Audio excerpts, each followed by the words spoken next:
Seorang tukang cukur di Bogor mendapat intimidasi dari petugas kecamatan karena tidak mau mengibarkan bendera merah putih menjelang hari kemerdekaan 17 Agustus. Alasan abang nggak mau masang bendera apa?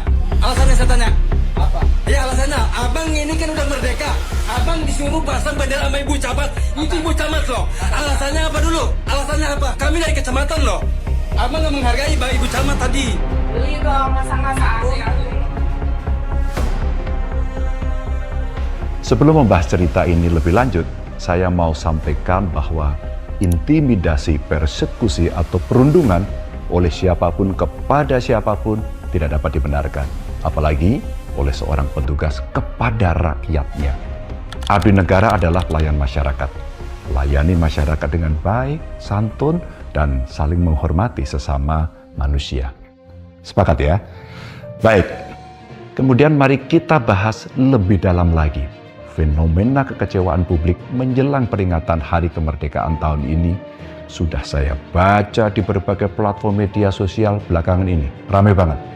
Banyak yang bilang begini, tidak mau mengibarkan bendera atau bahkan malas merayakan Hari Kemerdekaan karena kecewa pada kondisi negara dan lebih khusus kebijakan pemerintah. Saya pikir fenomena ini mencerminkan dinamika yang kompleks antara hak sipil, simbol kebangsaan, dan saluran aspirasi demokrasi. Tapi, bolehkah karena kecewa pada pemerintah menjadi alasan untuk tidak merayakan kemerdekaan?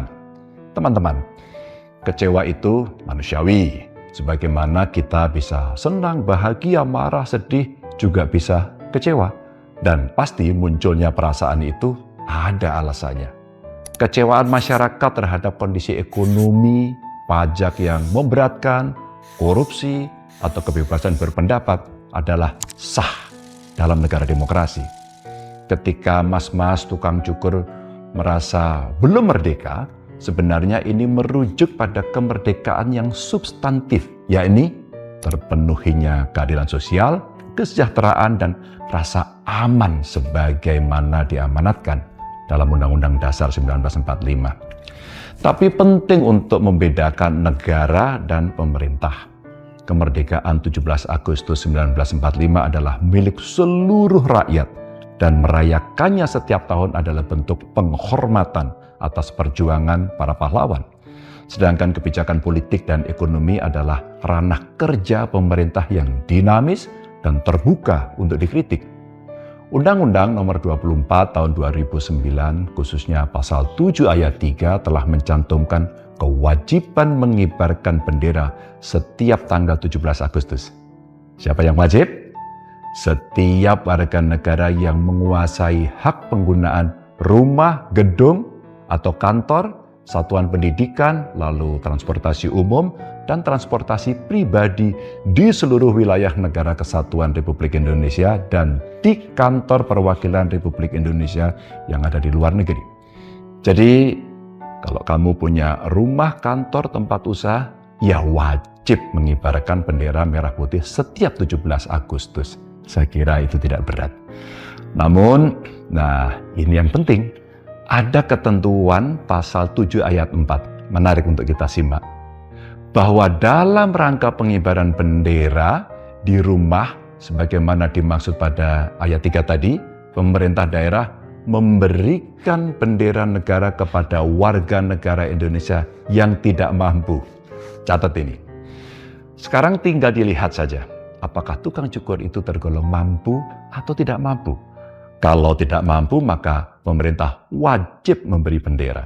Maaf dengan segala hormat, pihak kecamatan kan representasi pemerintah daerah ya. Seharusnya melakukan pendekatan persuasif dan edukatif. Ditanya dengan baik, punya bendera enggak? Mampu membeli bendera atau tidak? Kalau ternyata tidak mampu, ya diberi bendera, bukannya dipersekusi. Secara lebih luas, saya ingin menyampaikan juga begini, bahwa kecewa pada pemerintah itu boleh, silahkan. Namun ada cara mengekspresikan kekecewaan terhadap kondisi sosial politik tanpa mencederai makna kemerdekaan atau memicu konflik sosial. Pengibaran bendera tidak berarti menyetujui seluruh kebijakan pemerintah yang sedang berjalan. Bukan juga berarti kalau kamu mengibarkan bendera itu langsung menjadi bagian dari rezim.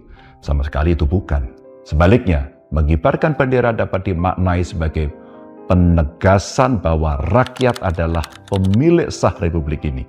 Sekaligus, bentuk pengingat bagi penguasa agar menepati janji-janji kemerdekaan. Peringatan 17 Agustus juga bisa dimaknai sebagai momen refleksi kritis.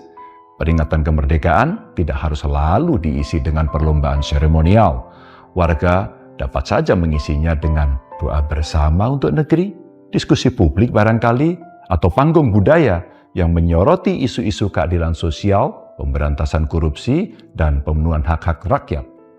Wujud nyata kekecewaan terhadap pemerintah bisa dialihkan menjadi gerakan kemandirian warga. Ramaikan lagi slogan, warga bantu warga, atau rakyat tolong rakyat. Kita bisa menggalakkan bakti sosial, kerja bakti memperbaiki rumah tetangga yang sudah reot, atau membuat dapur umum swadaya.